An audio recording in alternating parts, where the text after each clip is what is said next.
You're listening to Hawk Talk with former Seahawks wide receiver Michael Bumpus. Play fake, going to roll right, dumps it off into the right flat to Michael Bumpus, who bounces off of one tackler, gets inside the 40, down to the 35-yard line. Powered by Seahawks.com. Matt pump fakes, looking to the goal line. He throws it into the end zone. Touchdown Seahawks! It's Michael Bumpus with a diving catch in the end zone. A 10-yard touchdown reception for Bumpus, and the kid out of Washington State has found himself a place on this team. Now, here's your host, Nasser Kyobe. Welcome to another edition of Hawk Talk. The Seahawks going across the country, taking down the New York Jets in amazing fashion. We're broadcasting live from the Seahawks podcast studio, presented by Sony, the official partner of the Seattle Seahawks. Bump. Now, there might have been a lot of things that could have been on your bingo card at home, what you thought this game was going to be like, maybe a blowout, maybe a close one, maybe a shoot, whatever you thought. Yeah. I promise you didn't pick out what happened on Sunday. Nah, not at all. I didn't expect a blowout. I didn't expect a shootout. I expected a hard-fought game, which you got, but it was a little messy at the same time. Yeah. The game of football is about three phases: offense, defense, special teams. A lot of times fans and everyone across the world kind of forgets about special teams. Yeah. Not that the Seahawks do, not that any NFL team does, but, man, when things go bad in the special teams game, it can really mess things up for a football team. That's what happened on Sunday. The Seahawks did overcome that. Let's get right into the action. What had happened? See, what had happened was On Hawk Talk. Yeah, man. There's nothing about Sunday at the beginning was clean, non-stressful. If you're just thinking you're going to wake up, sip your coffee, watch a little game, maybe pour a little mimosa, watch the Hawks play, and have your energy level down here, sorry, not going to happen. You've seen that meme out there that's always like, the Seahawks have literally never played a normal football game. Yeah. Well, that was true. This is why that meme exists. That's why. 1,000%.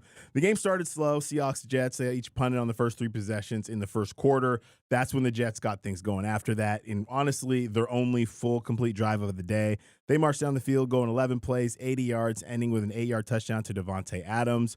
The PAT was blocked by Leonard Williams, a little foreshadowing for how good of a day he was about to have. That made the score 6-0 as the Jets were actually bailed out earlier in that drive when Leo should have had a sack on 3rd and 13, but he accidentally grabbed Rodgers' face mask. Anyway, they go up 6-0.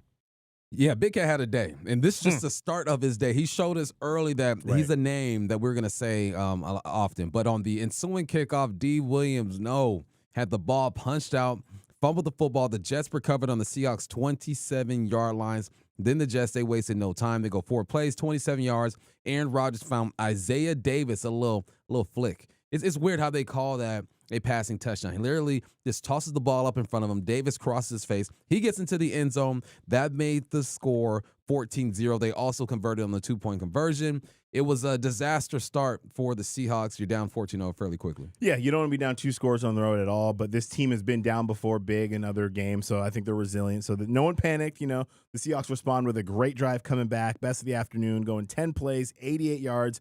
Geno Smith found A.J. Barner for the 12-yard touchdown. That made the score 14-7. Repping for Michigan. Michigan had a big week. They did have a big week. Yeah. There was no flags planted in the middle of the field on Sunday in Jersey. But, A.J. Barner, shout out to them and the Michigan Wolverines for getting it done over Ohio State. But anyway, you're feeling pretty good. It's 14-7. Seahawks right back in the football game. This defense has been playing super well. You're thinking they're going to get another stop. But just when you were feeling good. Man. The Seahawks special teams unit came up short once again, allowing a 99-yard kickoff return touchdown. That made the score 21-7. Man, that was bad. And the thing about that return was that these guys, or the return team, cover team, was in position. You had guys there. Bobo missed. I believe Kenny missed on the backside of that whole thing. It was just the perfect storm. The Jets hit it. That's why when we did kick returns when I was in the league, that wasn't my thing. Because I didn't have that 100-meter speed. I had like that 60-meter speed. Burst. So when you hit it, you have to go. You got to believe that the gap is not going to close and hit it, and that's exactly what happened right there. Had guys in position, but just couldn't get it done, so that was tough. And then things went from bad to worse. Laviska Shenault fumbled the ensuing kickoff, giving the Jets the ball on the 38-yard line, and it was like a funny fumble. Like, he drops the ball on the catch. He picks it up. He tries to run. He panics a little bit. He feels the pressure. He falls back down, coughs it up, and they grab that thing. Feel bad for Shenault. And, special teams struggling to start the game. Yeah, and at that point, you're thinking, oh, the Seahawks are in real trouble here. They're down 2 scores already. The Jets get the ball in great field position on the 38-yard line. They march down. They get to the Seahawks 8-yard line, and you're thinking, okay, this is put up or shut up. Even if the Seahawks get a stop here and force a field goal, they're still going to be down 17 points. Yeah. But that, thankfully, our guy, Big Cat Williams, Leonard Williams, second week in a row on 3rd and 7 from the 8-yard line. Aaron Rodgers looking for Garrett Williams. Big Cat Leo Williams drops back. We're going to break this whole thing down in depth later. But he gets his hands on it, runs it back in 92 yards. Big fella, get in the end zone for the touchdown. That made the score 21-13. The Seahawks did have the PAT blocked. So Of course they did. Weren't out of the woods on special teams yet. But Big Cat Leo Williams keeping the Seahawks in the football game. A huge, at least, 10-point swing there. I don't know how people keep these stats, but that is the longest pick six by a man over 300 pounds. Like, who goes into the archives and says, all right, man, let's look over guys. Every pick in NFL history and see the guys over 300 pounds. Leonard just set a record, man. That's 2 weeks in a row he's been doing his thing. Oh, yeah. So then the Jets would turn the ball over on downs or next possessions, and the Hawks would kick a field goal, making the score 21-16. The Hawks defense forced a punt on the opening possession of the first half, but then put together a pretty impressive drive. Geno connected with DK on gains of 28 and 30. However, the Seahawks would fail to get in the end zone after 8 plays on the 5-yard line. I broke this down. You ran a zone. There was a missed block on the backside. You tried to hit DK on the fade the first play. He was gassed. You can tell he had no energy left. Couldn't get no wiggle on. Then you try to hit Noah Fant in the flat. You just missed fingertips. You try to hit DK again on a slant. He can't get away. You try to run the football again. Olu misses a block. And then finally on 4th down, Geno's getting back there. He gets sacked. It's just everything that could happen in that 5-yard space happened. And you got some help by the Jets too. They had a couple penalties that extended that thing. It's weird that I get nervous when they get down to 5 because I want them to do so well. It's like watching my kids. Like, man, I know this is going to be hard, son, but I believe you can do it. It was tough for him down there. Yeah, right now the red zone has just been a tough spot for the Seahawks. It's been kind of a place of horrors for even during this winning streak. It's just been really tough. We haven't been able to operate as well as they'd like to. We know they can get it done. They're just not there yet. Unfortunately, 8 plays from the 5-yard in, couldn't get it done. Yeah. But they got some help on defense. Defense always showing up big, especially the last couple of weeks. Julian Love on a decent run by Breece Hall. I think he got 11-yard gain, but Julian Love sticks his helmet right there on the football. Hall coughs it up, giving it right back to the Seahawks offense. On that next drive, the Seahawks were put in tough position because Michael Dixon was suffering back spasms. Now, the thing about this is people laugh, but if you're a human being on this planet and you have ever experienced a back spasm, you know what he's going through, and you know that it's a godsend that he was still walking. Yeah. Because that'll put a grown man on the floor like that. It'll sit you down real quick. You don't mess with back spasms. So he's going through it. He's not available. So they're looking, okay, is Jason Myers going to be able to punt? Who's going to be able to punt? Well, the Seahawks decided, you know what? We're not even going to mess with that. We're going to go for it from 4th and 6 in a position they typically would not go for it in on the Jets' 44-yard line. Thankfully, Geno Smith, he hooks up with Jackson Smith-Njigba. I think you called him 4th and Njigba. 4th and Njigba. 4th and Njigba, whatever you want to call it. 3rd and Jackson, 4th and Jackson is him. Coming up big. That's a 24-yard gain on that 4th down. That sets up a Jason Myers field goal. That made the score 21-19 early in the 4th quarter. Let me say this. Dixon, I hate to see a man go through some pain like that. I've been there, had them back spasms. Shut you down. Low-key was a blessing in disguise. You don't know what would have happened. You know, if you do punt the ball and you do that, you go for it. JSN does his thing. You get some points out of it. I don't know, man. I hate to see a man down like that, but it low-key helped this team out. It changed things a little bit.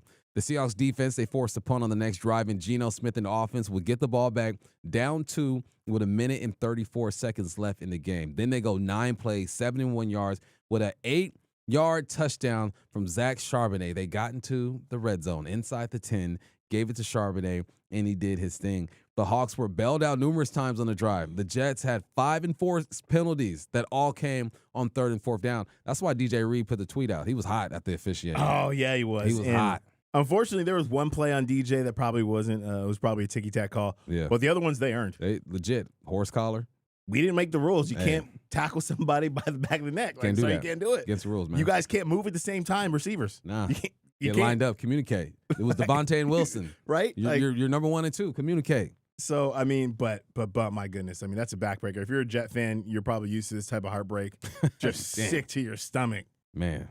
Then, on the next possession, the Jets' final possession, I'd say, they moved the ball a little bit, going 38 yards in 5 minutes. But, of course, the closer, Leonard Williams, gets a big sack on that possession, setting up a 4th and 15. Aaron Rodgers could not connect. Kobe Bryant came and laid the pressure on that one, kind of sealed the deal. And the Seahawks come out of MetLife Stadium with another victory. 7-0 all time at MetLife. So that's we probably own about a third of that stadium at this point. At least. 7-0 is all good. The game was pretty in the box score. The Hawks only outgained by the Jets by 1 yard. Both teams had 2 turnovers. I'm saying the game was not pretty in the box score, I should say.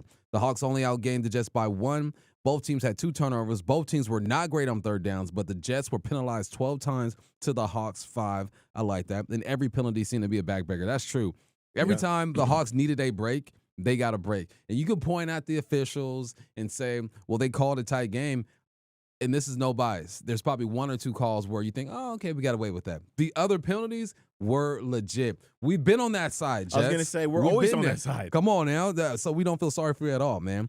But the Seahawks, they maintain sole possession of first place in the West. Let's get it. Gotta love it. The Seahawks, another huge win. That's 3 in a row. Their second 3-game winning streak of the season.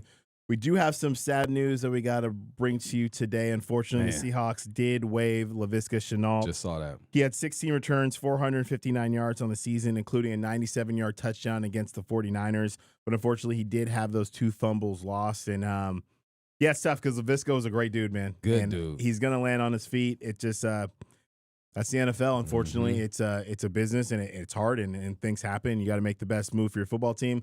Only good news coming out of that is hopefully Uchenna Nwosu makes his return back to the roster at some point. Stone Forsythe might be coming back as well. So we'll keep you posted on that, but that's what's going on there. Seahawks again in first place in the NFC West, but there was a lot of dudes making plays. Playmakers. Touchdown, Seahawks! Playmakers. Show them what time it is! Holy catfish! Playmakers, the biggest playmaker of them all. We're going to start off with him. He's the biggest in size and the biggest when it comes to the stat sheet. My guy had 4 tackles. Let me introduce him correctly. Big Cat Leonard Williams had 4 tackles, 2 sacks, 3 TFLs, 1 pass defended, 2 quarterback hits, and, of course, a 92-yard pick six, the longest return for an interior defensive lineman in NFL history. He also became the first player since 1982 with multiple sacks, an interception return for a touchdown, and a block kicked in a game. I mean, what else is there for him to do?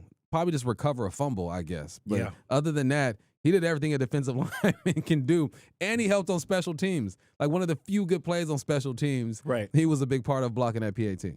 I mean, we were literally sitting here in these same seats a week ago talking about that was without question the best performance we had seen from Leonard Williams in a Seahawks uniform and maybe as a defensive lineman in the NFL this season. Yep. We're here a week later saying the same conversation because this game might have even been better. He said double up. I'll get in the end zone. Oh, Kobe, 69 to the house? I'm going to go 92 yards to the house. I'm going to go 92, and the crazy thing, too, is he could have had another sack. Yeah. That's wild. Yeah. Big Cat, you're playing. This is obvious NFL at this point. Not only should he be player of the week, my man might be getting in player of the month. We might be start talking all pro, Pro Bowl. Talk to him. Talk about a signing. Good job, John Schneider and everybody making sure Leonard Williams was back in a Seahawks uniform this season. We'll keep it on the defensive side for the Seahawks. Julian Love, man, he's just playing consistent. He had 6 tackles, 1 pass defended, 1 forced fumble. And he just, when you watch him, I'm seeing the leadership from him. He's always in the right spot, and he's a sure tackler, man. When Love hits you go down. He's really been a captain in that back part of the secondary, making sure everyone's lined up, doing his thing. So I love what I'm seeing from 20. And he's holding guys accountable. I ain't going to say who he was talking to, but there was a play where maybe a guy wasn't hustling or whatnot. Maybe it was an assignment, whatever it may be. He holds guys accountable. And I think they respect him because he can be relied upon, and you know he's going to show up every single day. And he's the same person. Win, lose, or draw, he's the same person. Love what J Love is doing. Geno Smith, 20 of 31, 206, 1 touchdown, but most importantly, no interceptions. It's been like 4 weeks since my man has not turned the ball over. Nice to see Geno lead this team. And he made some clutch throws, man. Those third and those fourth downs, you got a couple of DK. JSN get into the mix. He was responsible with the football. I love that about Geno. And you knew this meant a lot to him because when Zach Charbonnet scored the touchdown, there was no, like, swaggy celebration. He just throws his hands up in the air Like, I need this. I want this. The Jets, y'all gave up on me. You put me in a bad situation. It was the Jets, the Giants. He's beat both of them this year. Happy for Geno. Of course, Geno's not. Oh, no, he didn't beat the Giants. Goodness gracious. He should have. It was 2022. He had the clean sweep of all the former teams. All I need to know is, man, go to Geno's Twitter page and show the meme he shared. I don't need to go into what that meme is, but if you know, you know. Yeah. Showing up. Biggest haters, just to make sure. Anyway, keep it on offense. Jackson Smith-Njigba, man. Mr. Consistent, 4 receptions, 74 yards, led the Seahawks in receiving for the 4th game in a row, had a huge 4th and 6th conversion late in the 4th quarter. And Jackson right now, he's just the go-to guy. Yeah. He's shown you can do it all. This is week after week after week. We talked about it already. 1, 2, 3. This is a streak. This is just what we come to expect now. Mm-hmm. JSN making big plays on 3rd and 4th down. We talked about it. I mentioned Bob Ingram a couple weeks ago. On 3rd and 4th down, I'm looking for number 11. Yeah. Point and simple. Over 820 yards, 70 receptions. I just happened to look up stats today, and he's the 8th leading receiver in the league when it comes to yards, which is crazy to me because it's a sneaky 8. Like, we know he's been playing well these last 3 or 4 weeks, but it's a sneaky 8, and he looks faster. He looks more confident. My man's balling. Good to see Jason doing his thing. This guy, I feel like since he's put on this jersey, he's been a playmaker every single week. Ernest Jones, 8 tackles, 6 solo tackles. He's led the team in tackles every game he's played in Seattle. He is now 1 tackle short of 100. That will be his 3rd consecutive 100-tackle season. And it's not like 100, I'm catching you 15 yards down the field. No. It's 100. We in this box. Yeah. All right? And I'm going to square you up, and you're going to feel this. It's a different type of 100 tackles. No. Love what we're seeing from Ernest Jones. Again, another amazing acquisition by Schneider and his team, bringing him in here and just completely changing around what this defense looked like. It's crazy what 3 weeks can do for you. And then we'll wrap it up here with Playmakers. DK Metcalf, again, being consistent, 4 receptions, 66 yards. He had reception of 28 yards and 30 yards and also drew multiple PI calls because he's still going to garner that attention. Yeah. He's still DK Metcalf. He'll still run by you. Had a little bit of scare. I think all of us got scared when we saw him walking off the field so gingerly.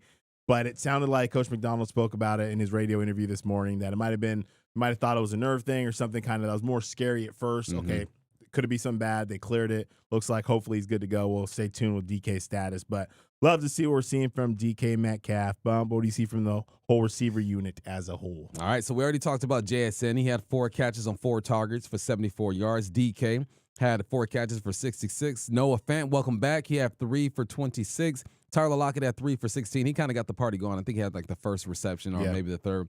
A.J. Barner had 2 for 14, but his second receiving touchdown as a professional in the league. And then you got Zach Charbonnet, 2 for 13 as a whole. They averaged 10.3 yards per catch. Not very not a deep performance, but an efficient performance. When you needed plays on 3rd down, you got it from these guys. No, without question. Love to see it from the receivers. We're broadcasting from the Seahawks podcast studio presented by Sony, the official partner of the Seattle Seahawks. This NFL season, feel every play, every hit, every moment with the Sony 1000 XM5 noise-canceling headphones, the official headphones of the Seattle Seahawks. With premium noise cancellation, you're in the zone, no distractions, just pure football. Whether you're in your living room or on the go, you'll never miss a beat with Sony headphones. You know who's not missing a beat, Bump? That's Big Cat Leonard Williams. He has been playing MVP, all-pro type football the last couple weeks, and it was no different on Sunday when he got things going and getting the Seahawks back in the game with this 92-yard pick 6. All stays in the backfield. Again, 3 receivers near side.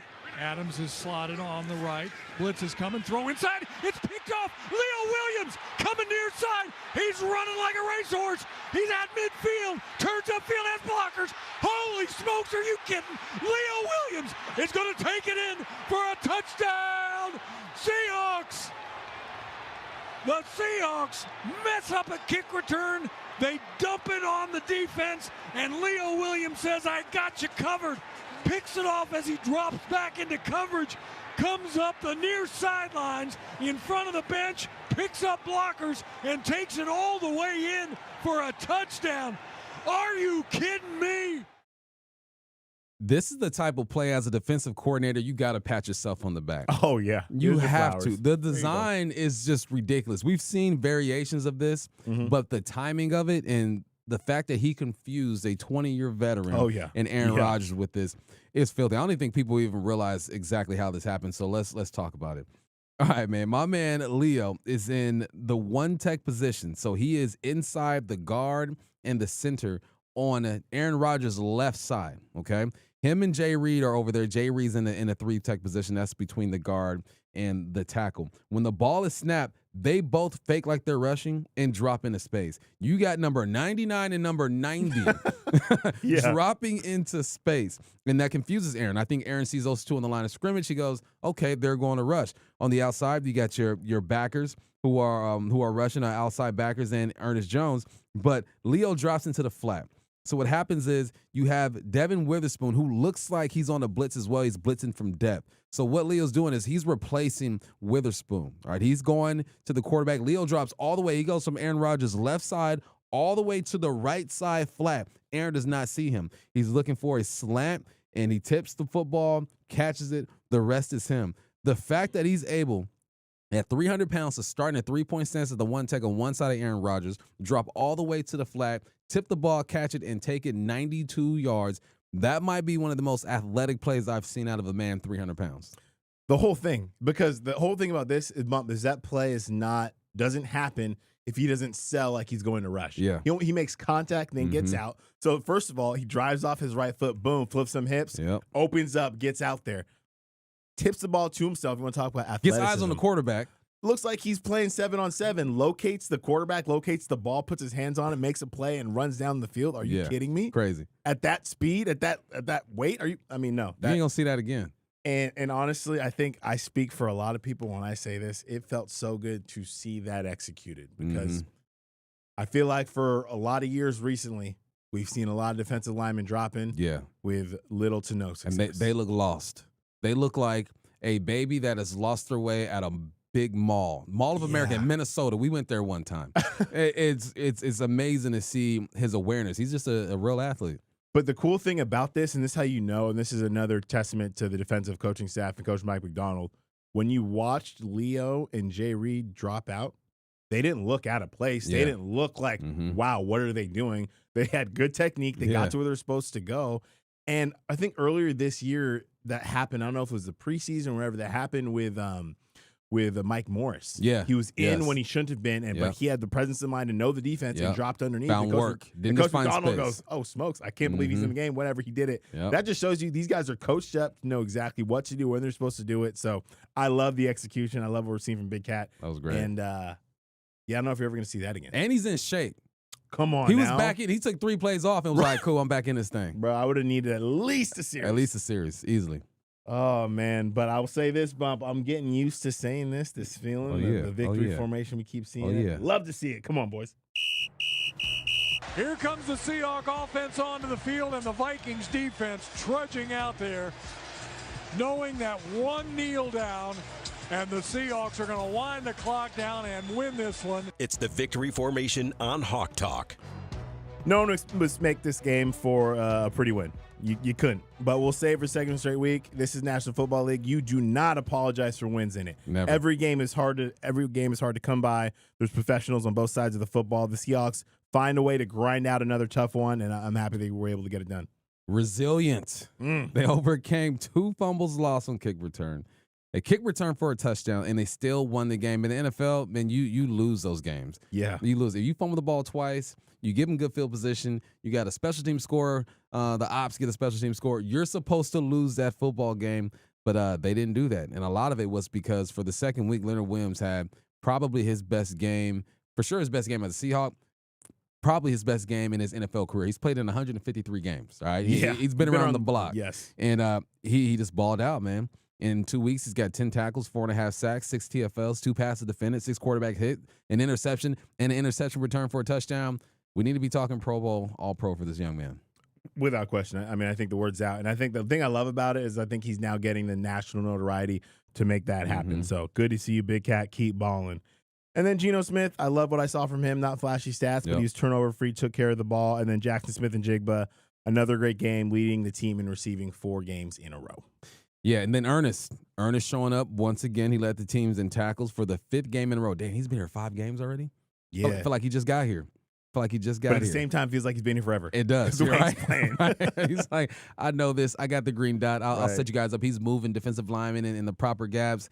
He's locked in, man. But the Seahawks, they found a way to win. It was ugly, but it's 3 in a row. They're 7-5. If the playoffs started today, they'd be the number 3 seed in the conference, which is crazy to me. Let's keep it rolling. Love to see it. The fact that we're talking a couple weeks ago, a lot of people might have thought we were crazy that we could be talking about. This is way ahead, obviously. A lot of things have to happen, but that you're hosting a home playoff game because you're the NFC West champion. Yeah. Now, the Seahawks can take a big step in making that happen by taking down the Cardinals. You beat the Cardinals this week. It's essentially a 3-game lead over them with both the tiebreaker. You got the Bills, hopefully completing the full 4-game sweep of the NFC West this week when they take on the Rams. So a lot ahead of the Seahawks. They got to flip the script and get ready for these Cardinals. It was not an easy win last time. It's going to be a lot even harder in the desert. So looking forward to it. That's going to do it for us.